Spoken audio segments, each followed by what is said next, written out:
Et je profite à rappeler, puisqu'on en parle des Shubha, concernant ce sujet. Il y a une ambiguïté que Mohamed Walad Dadou, que vous connaissez, qui est de la Mauritanie, et dont les savants ont mis en garde, et qui a des graves erreurs dans l'aqida, il y a des graves erreurs dans l'aqida, et malheureusement, ce n'est pas l'objet ici de notre mise en garde, c'est quelqu'un dont les savants ont mis en garde, il faut faire très attention à cette personne, mais malgré ça, on trouve toujours des gens, oh, il a mémorisé le Coran, il a mémorisé les Kutub Sitta, et après, il y a quoi? Ça sert à quoi d'avoir mémorisé les Kutub Sitta avec le Coran lorsque tu ne suis pas le manhaj des Salaf? Comme le dit le Cheikh Fawzan, Hafizahullah, lorsqu'il a fait le sharh de Nawaqid de l'Islam, il dit quoi? Il dit combien de personnes ont mémorisé, mais ils ne comprennent pas ce qu'ils ont mémorisé. Et le prophète était clair dans le Sahih Bukhari, le hadith de Muawiyah, il dit quoi? Man yuridillahu bihi khayran yufaqihu fi din. Celui à qui Allah veut du bien, lui donne la compréhension de la religion. Il n'a pas dit, non, il lui donne la mémorisation. Non. Il lui donne la compréhension de la religion. C'est pourquoi le Cheikh Abdelaziz bin Baz, lorsqu'il a fait le ta'liq de ce hadith, il dit, si quelqu'un n'a pas bien compris sa religion, ça veut dire qu'Allah ne lui veut pas du bien. Nous disons, oui, il faut mémoriser. C'est bien de mémoriser. Mais il faut associer cela à la bonne compréhension.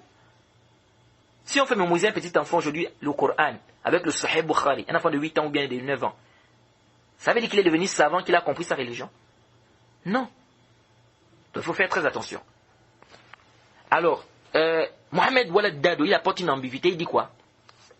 Il dit il n'y a pas de mal, lorsque l'anniversaire du prophète arrive, qu'on lise la biographie du prophète, qu'on explique aux gens sa vie. Il n'y a pas de mal. Il dit pourquoi? Regardez la shubha, regardez l'ambiguïté. Il fait l'analogie, il dit lorsque le ramadan arrive par exemple, ne lisons-nous pas les ahkam du siyam? Est-ce qu'on ne lit pas le chapitre du jeûne lorsque le mois du ramadan arrive? Lorsque le hajj arrive, est-ce qu'on ne lit pas les ahkam du hajj? On ne lit pas les sentences du hajj, ou bien on ne lit pas le livre du hajj?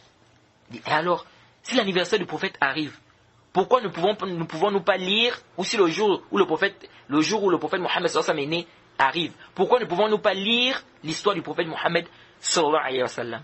Regardez l'ambiguïté que Mohamed Walad Dadou apporte. Ils ont haza qiyasun fasid. Il a donné cette shubha là, c'est-à-dire cette ambiguïté. On lui a posé la question dans une de ses vidéos, n'est-ce pas? Oui, il faisait des fatawa, on lui a posé la question et c'est comme ça qu'il a répondu. Nous disons haza qiyasun fasid. Disons que cette analogie-là est nulle et non avenue. Pourquoi? Car pendant le mois du Ramadan, il est obligatoire pour nous de jeûner. Et comme ce n'est pas permis d'adorer Allah subhanahu wa ta'ala dans l'ignorance, c'est pourquoi on doit apprendre les ahkam du siyam. L'imam Bukhari a mis dans son sahih, Bab al-ilmu qabla al-qawli wal-amal. Chapitre, la science avant la parole et la pratique. La connaissance avant la parole et la pratique. On doit apprendre avant de pratiquer, avant de parler. Le hajj, c'est la même chose. C'est obligatoire pour toi, par exemple, de faire le hajj. Mais c'est normal, tu dois connaître les sentences, tu dois savoir comment tu dois faire le hajj. On ouvre les livres qui parlent du hajj. Mais maintenant, l'anniversaire du prophète Mohammed sallallahu alayhi wa sallam, qu'est-ce qui est obligatoire pour nous ce jour-là? Pour qu'on nous dise que non, il faut lire la biographie du prophète Mohammed sallallahu alayhi wa sallam. Dites-nous qu'est-ce qui est obligatoire ce jour-là pour nous, pour qu'on lise la biographie du prophète Mohammed sallallahu alayhi wa sallam.